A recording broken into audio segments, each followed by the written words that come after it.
Bonjour tout le monde, j'espère que vous allez bien. On se retrouve pour le premier brief de la semaine en ce lundi 10 février 2020 et comme d'hab avant de commencer le brief, je tenais à vous inviter à nous rejoindre sur Discord.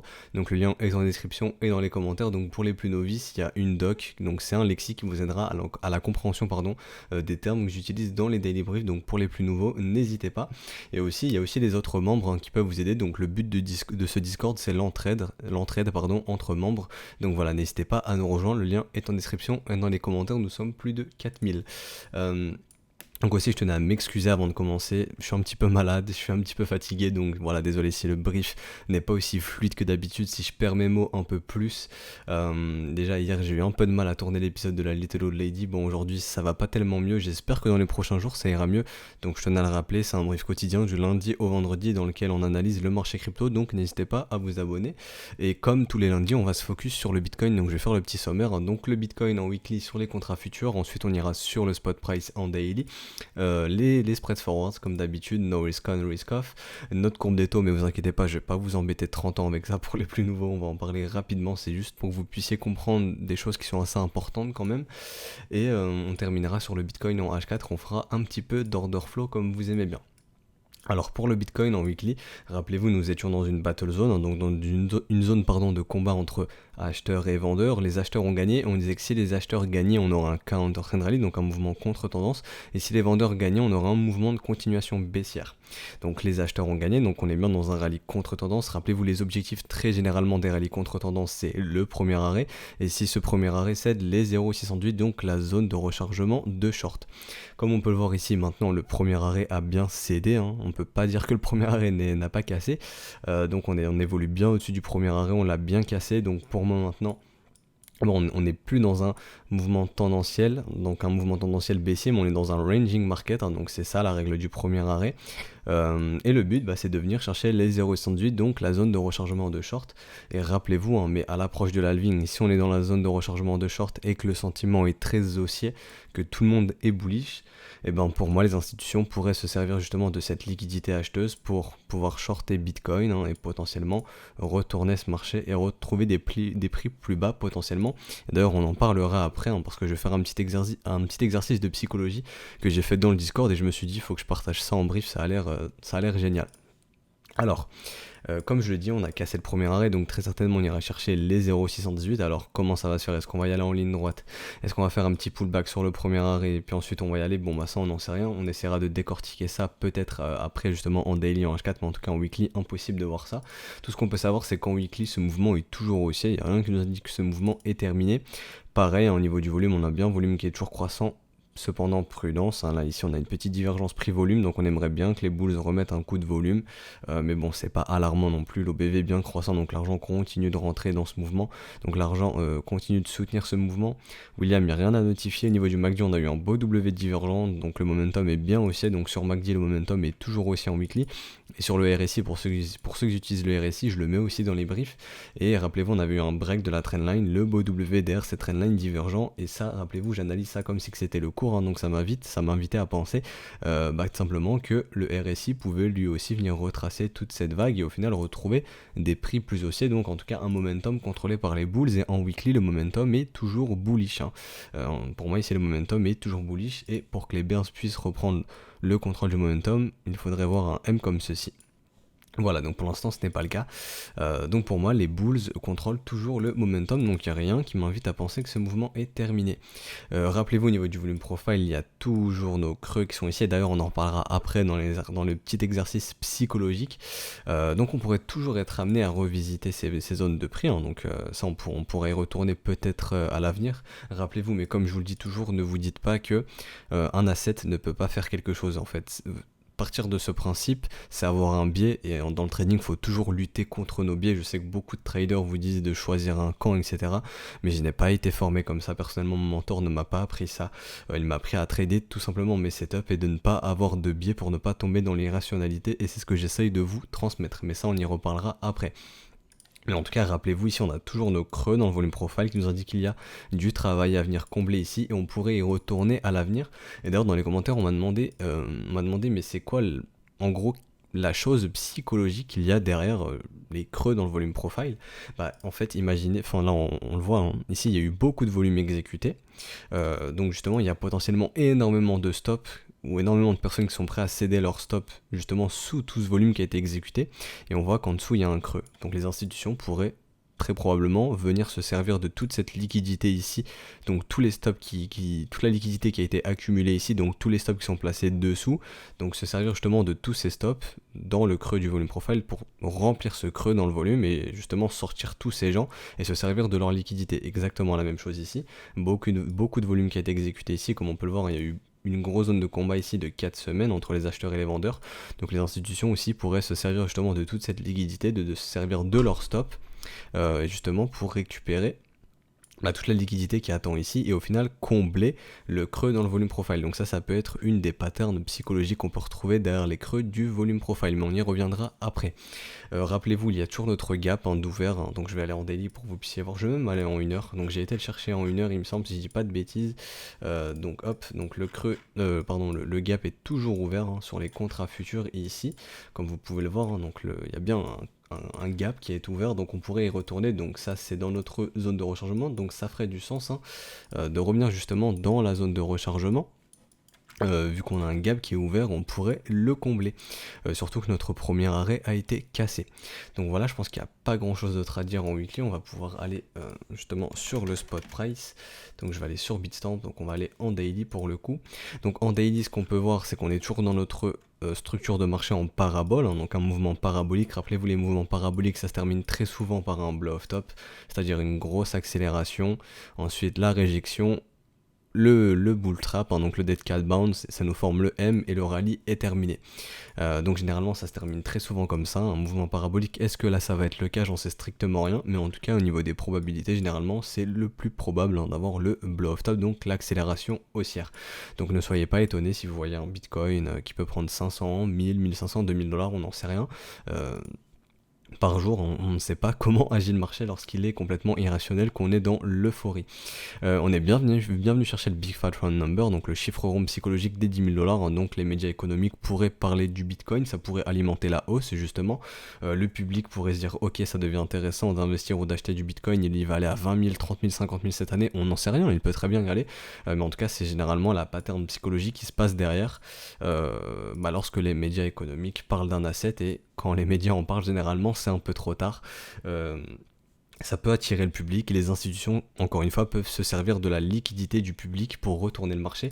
Vous voyez les institutions comme des baleines qui posent des filets en fait, et le but c'est d'avoir un maximum de poissons coincés dans ce filet pour ensuite prendre tout le monde à revers. Donc les institutions ne sont pas là pour vous faire gagner d'argent malheureusement, elles sont là pour vous en prendre, et c'est très généralement comme ça que ça fonctionne. C'est pour ça qu'on cherche à acheter un marché quand il est horizontal, hein, et on le vend quand il est vertical, quand tout le monde s'y intéresse. Alors, au niveau du daily, et je peux pas dire plus, hein, donc le premier arrêt a bien été cédé, donc là ici c'est pareil que les contrats futurs, ça m'étonnerait qu'on n'aille pas dans la zone de rechargement de short. Je pense que les institutions attendent justement cette zone de rechargement de short. Par contre, encore une fois, vigilance, on est toujours dans notre zone dans laquelle on pourrait poser un top, potentiellement, les bears peuvent essayer de maintenir ce sommet ici. Donc vigilance tout de même, mais bon, je pense que maintenant le plus probable c'est qu'on aille chercher cette zone de rechargement de short, donc comment on va y aller, j'en sais strictement rien. Mais en tout cas, ça me paraît très bizarre que les institutions instaurent un top ici et qu'elles ne le fassent pas potentiellement dans cette zone de rechargement de short. Je vais essayer d'aller chasser des règles de 80%. Donc hop, comme ceci. Donc règle de 80%, bon moi j'en vois quelques-unes, hein, donc hop, pardon je perds mes mots. Donc la règle de 80% c'est quoi? Donc c'est quand on va chercher une des deux bornes de la value, donc ici on a été chercher la value basse, on a réintégré la value avec 2 candles consécutives, et donc il y a 80% de probabilité d'aller chercher la value haute. Donc ici ça target sur les 12 000 $, donc est-ce que pour vous c'est une target réaliste? Moi j'en sais strictement rien, mais en tout cas ça m'indique qu'il y a une règle des 80% ici dans une zone de rechargement au niveau des 12 000 $, et rappelez-vous il y a notre gap futur au niveau des 11 900 $, donc pour moi ça serait une target réaliste et on pourrait revoir du Bitcoin à 12 000. Est-ce que ça veut dire que j'achète du Bitcoin parce qu'il peut aller à 12 000 $? Bien sûr que non. Actuellement je n'ai aucun setup qui me permet d'acheter du BTC, donc je dois laisser le prix monter. Tout simplement, pour moi le signal avait été donné ici et je vous l'avais dit, je n'ai pas acheté de Bitcoin parce que c'était contre mon plan de voir la neckline en dehors de la zone de rechargement. Pour moi c'est contre-plan, je ne peux pas être rationnel en passant cet achat en dehors de la zone de rechargement. Il aurait fallu que cette structure se fasse dans la zone de rechargement comme ceci, et là j'aurais pu prendre du BTC.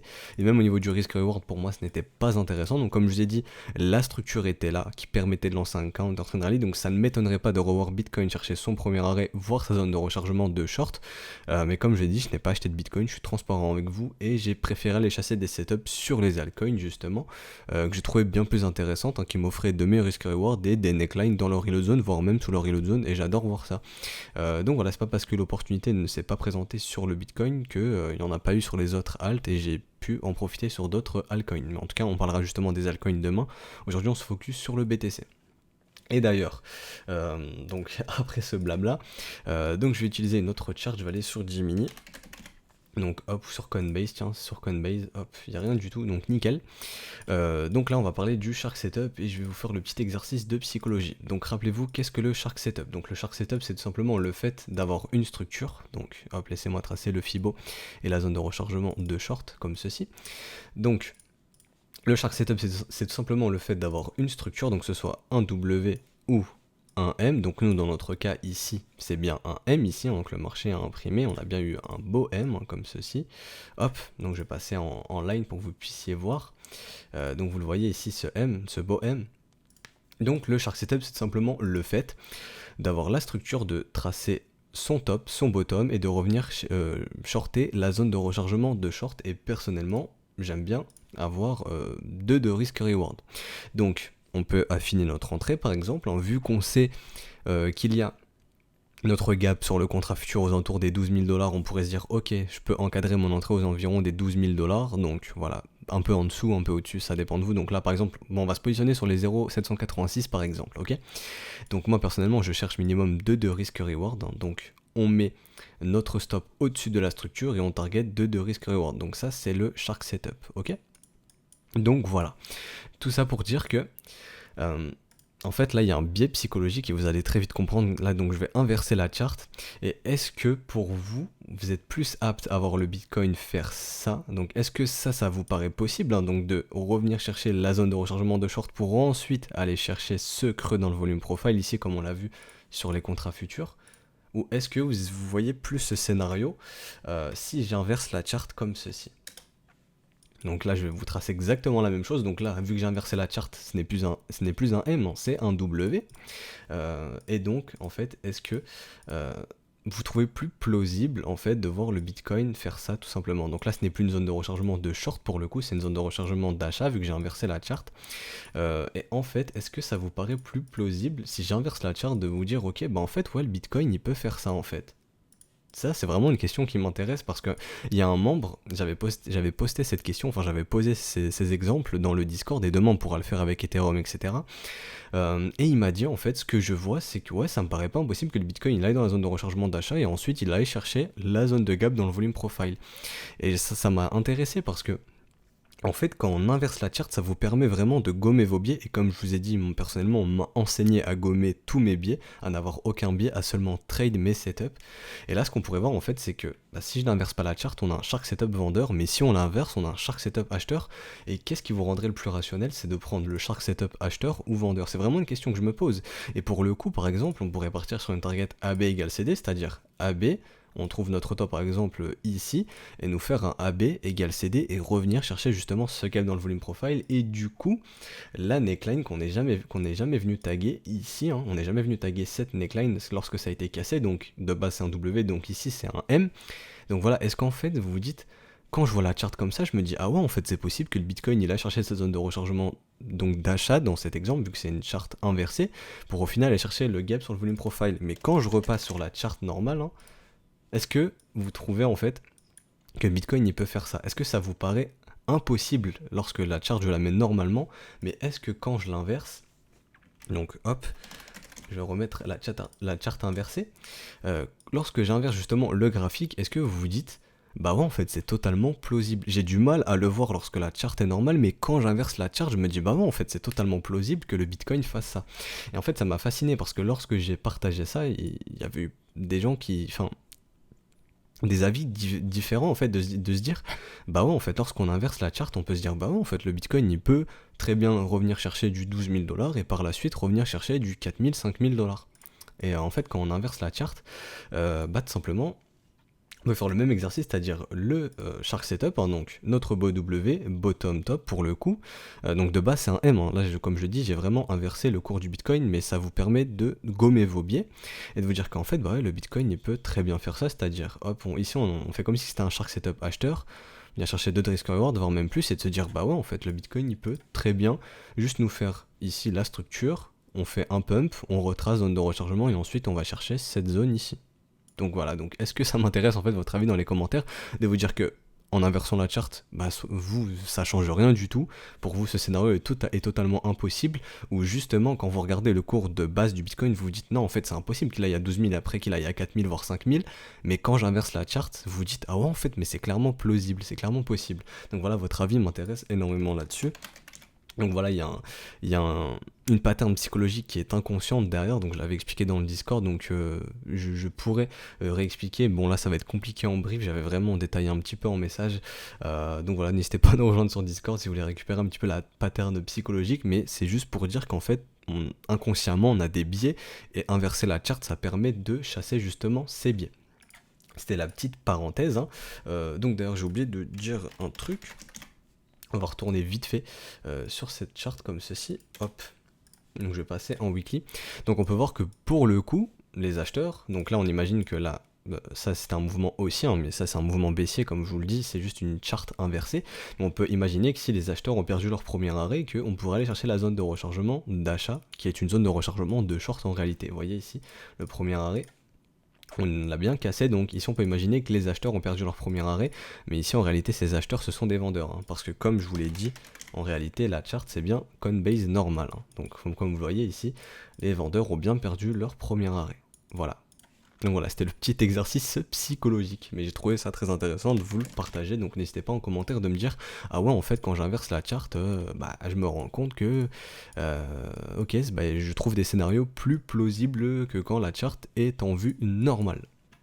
Donc, nous on va redescendre sur du daily, donc c'est ce qui nous intéresse, hein. Donc comme j'ai dit, mouvement parabolique, on verra si ça se termine en blow off top. On a parlé de l'arrêt des 80% qui target aux alentours des 12 000 $, je pourrais en chercher d'autres, hein, qui target plus basse, hein, comme les 11 000 $, etc.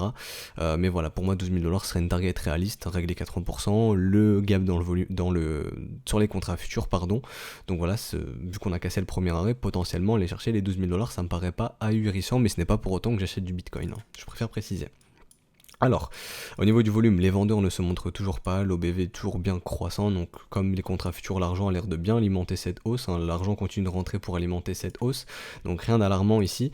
William est dans un enfoncement stupide de surachat, rappelez-vous, lorsque William est stupidement suracheté, dans cet enfoncement, bah c'est bullish, ce n'est pas parce que William est stupidement suracheté qu'il faut shorter, hein. Lorsqu'on est dans un enfoncement stupide, bah c'est bullish, ça nous montre que potentiellement les bulls sont prêts à tout casser, et ça pourrait ajouter de la crédibilité justement au scénario blow off top.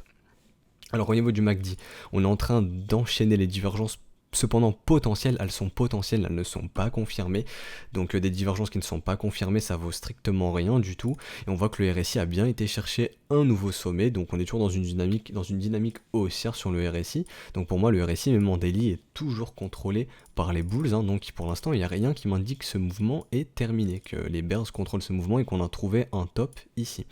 Peut-être ça changera au cours de la semaine, mais en tout cas pour l'instant ça ne change pas. Donc on va parler du mouvement du week-end, justement on va parler de nos spreads, et on peut voir que le mouvement est haussier, donc ça c'est le spot price, ça c'est nos spreads, mais eux nos spreads ne suivent pas, donc ça pourrait nous indiquer qu'en fait potentiellement on a fait un petit excès ce week-end, et qu'on pourrait faire de petits pullbacks avant de reprendre la hausse. En tout cas c'est ce que ça m'invite à penser quand je vois les spreads qui ne suivent pas sur les alts, sur Ethereum, sur le Litecoin et sur Bitcoin. Donc ça m'inviterait à penser que bon c'était un petit excès et on aimerait bien justement voir nos spreads repartir à la hausse par la suite, hein, pour soutenir ce mouvement. On voit que les altcoins au niveau des spreads, nos spreads sont bien plus haussiers sur les altcoins, alors que lui le Bitcoin plafonne un petit peu sur ses spreads, et on aimerait bien justement voir les spreads sur le Bitcoin reprendre un peu plus de croissance, hein. Donc que ça nous indique tout simplement que la demande continue d'augmenter comparé à l'offre. Maintenant au niveau de nos risk on, risk off, bon bah ça a été une journée haussière vendredi, donc ça c'était vendredi, hein. Donc une journée haussière à Wall Street, donc sur le S&P, donc nos risk on sont haussiers. En tout cas, nos stocks sont haussiers, donc ça pourrait nous amener à penser que bon, Bitcoin n'a toujours pas terminé son mouvement. Si les capitaux continuent de rentrer dans les assets à risque, on peut voir aussi qu'on a eu un petit rebond sur les risk-off. Donc maintenant, on va savoir de se dire, ok, est-ce que ici c'était un piège et ici on va avoir un top sur les assets à risque et on verra comment le Bitcoin va se comporter. Ou si c'est nos risk-off qui vont devoir laisser le moteur refroidir en premier, donc retrouver des retracements. Et on pourrait se dire, ok, les capitaux rentrent toujours dans les assets à risque et on pourrait se dire, ok, ça peut alimenter la hausse du Bitcoin. Donc maintenant, on va parler de la courbe des taux. Donc la courbe des taux ici, vous avez les taux à long terme et à plus court terme, donc les taux ici à 30 ans, ici à 10 ans, 3 mois, 5 ans et 2 ans.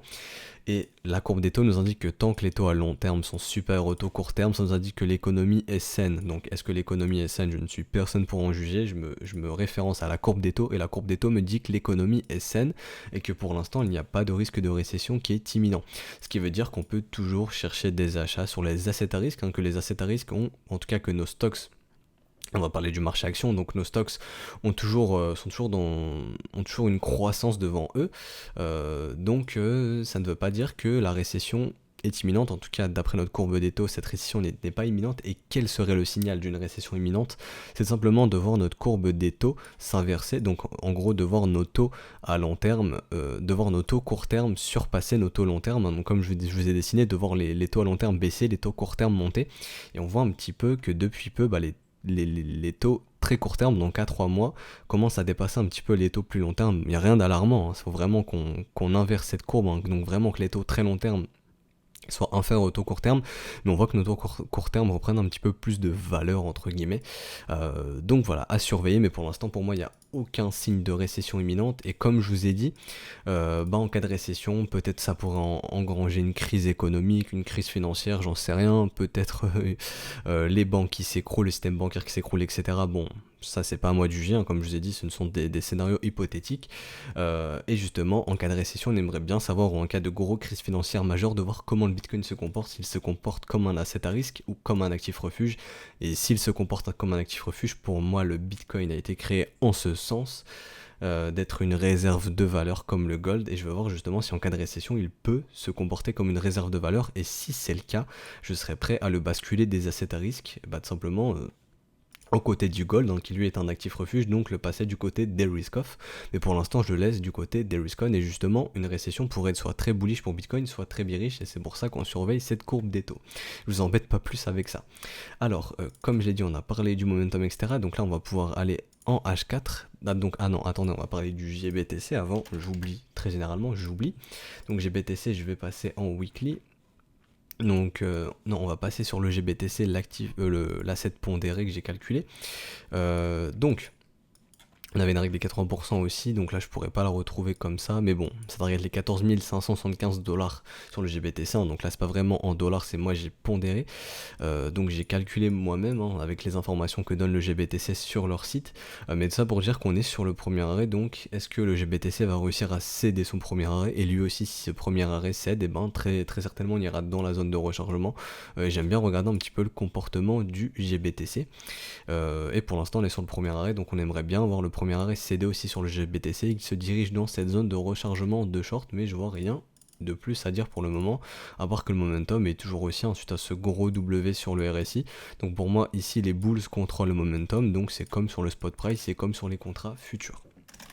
Donc là je vais retourner sur Bitstamp, hop, comme ceci, et on va basculer sur du H4, donc je vais repasser en daily, hop, on va aller en H4. Donc on peut voir en H4 qu'on est dans notre garage jaune, donc est-ce qu'on a été dans un excès du week-end, comme nos spreads peuvent nous amener à penser, et qu'on aura des pullbacks? Bon c'est la question qu'on se pose, donc je vais pouvoir replacer aussi mon Fibo comme ceci, hop, depuis le top, donc je vais replacer le premier arrêt, je vais replacer la zone de rechargement d'achat, comme ceci. Hop, donc ça pour dire que pour l'instant, même en 4 heures, il n'y a rien qui m'indique ici qu'on a un top, je vois toujours pas de structure en M. Et d'ailleurs, moi j'aime bien encadrer mes smiling setup sur une unité de temps 4 heures ou daily, et même en 4 heures, je n'ai aucun smiling setup, donc je confirme ce que je disais la semaine dernière, quand je disais qu'il était trop tôt pour short, et il était trop tard pour acheter, même si le cours peut monter. Pour moi, il est toujours trop tôt pour short en tout cas, donc on est dans des localisations de short, mais pour moi, il est trop tôt pour short. Donc à voir si cette divergence pourrait se confirmer sur le momentum, donc pour l'instant, elle n'est que potentielle. Donc je vais la tracer, rappelez-vous, quand c'est potentiel je mets en petit tiré comme ceci, hop. Donc pour l'instant c'est une divergence qui n'est que potentielle, elle sera confirmée si le momentum ici sur MACD break ici se creuse, donc confirme le M. Au final on va avoir des M sur le MACD, donc des des structures qui créent nos divergences, hein. Donc ici pour l'instant c'est une divergence qui est potentielle. Sur le RSI on peut voir que la divergence par contre elle est confirmée, là si je dis pas de conneries, donc ouais elle est confirmée. Donc à voir si MACD va suivre, hein. Donc pour ceux qui utilisent le RSI, je vous mets aussi le RSI. Mais en tout cas c'est pas suffisant, nous ce qu'on veut c'est 3 raisons. Donc la localisation ici on l'a, hein, donc la garage zone. Deuxièmement, on voudrait avoir la confirmation momentum, donc moi je voudrais avoir la divergence MACD, et ensuite la structure, hein, donc que le BTC me fasse un beau M, et là j'aurai un smiling setup. Donc est-ce que ça voudrait dire qu'on aura trouvé notre top? J'en sais strictement rien, mais en tout cas j'aurai les conditions de marché pour agir, et je me devrais de le faire. Tout simplement, mais pour l'instant je n'ai aucune condition de marché qui peut me permettre de trader, donc soit de short ou d'acheter le BTC. Donc c'est pas grave, je regarde le cours et je vais chasser les opportunités ailleurs. Mais ça pour dire que même en 4 heures pour l'instant, il n'y a aucun signe qui nous indique qu'on a trouvé un top. Il y a juste nos spreads qui peuvent nous amener à penser que c'est un excès au niveau du week-end, hein, qu'on a potentiellement été chassé beaucoup de stops, donc c'est ce qu'on va aller voir ici. Donc bon bah c'est ce que je vois, ici il y avait beaucoup de liquidités, donc beaucoup de liquidations vendeuses à aller chercher, on a été les chercher, donc il y en a encore un petit peu, mais bon là on peut voir maintenant que les liquidations, il y en a énormément, il y a énormément de bulls à liquider pardon, donc est-ce que le marché va être en mode pullback pour liquider un petit peu de bulls et pour diminuer un petit peu cet open interest, hein, quand on est au-dessus du milliard, rappelez-vous le marché aime bien bouger un petit peu dans tous les sens pour liquider les acheteurs, les vendeurs, hein. Donc là c'est ce qu'on a fait ce week-end, on a été chasser un petit peu les vendeurs, on a été liquider les vendeurs. Donc est-ce qu'on maintenant on va les liquider les acheteurs? Bah voilà, c'est la question qu'on pourrait se poser quand on voit qu'au niveau de la liquidité, bon bah pour l'instant il n'y a plus beaucoup à aller chercher plus haut, hein, la liquidité se trouve plus bas. Donc voilà, donc de revenir tester par exemple le premier arrêt qu'on a break, hein, donc de venir pullback le premier arrêt, bah ça ferait du sens potentiellement de faire quelque chose comme ceci avant de reprendre la hausse, hein, donc de liquider un petit peu de bulls, hein, donc de décharger un petit peu le train avant de reprendre la hausse. Si les bulls ne veulent pas calmer le pied, ils vont nous le faire comprendre et le marché continuera de monter. Mais en tout cas, quand je vois nos spreads, ça m'invite à penser que c'est un petit excès et qu'il y a besoin d'effectuer un petit peu de pullback, hein, donc de sortir un petit peu de bulls qu'ils ont pu rentrer en FOMO ce week-end. Mais pour l'instant, comme je le dis, impossible de dire que le Bitcoin a top sur les 10 100 $. Pour moi, ce mouvement est toujours haussier. On est toujours bien dans une structure de creux et de sommet ascendant comme ceci, donc pour moi pour l'instant le mouvement est toujours haussier et ça m'invite à penser qu'on va aller chercher la zone de rechargement de short ici. Donc voilà, donc je pense qu'on va s'arrêter là pour aujourd'hui. Donc si le brief vous a plu, n'hésitez pas à vous abonner, à liker, à lâcher un petit commentaire, ça aide toujours. À vous abonner, comme ça vous avez les vidéos qui sont dans votre fil d'actualité.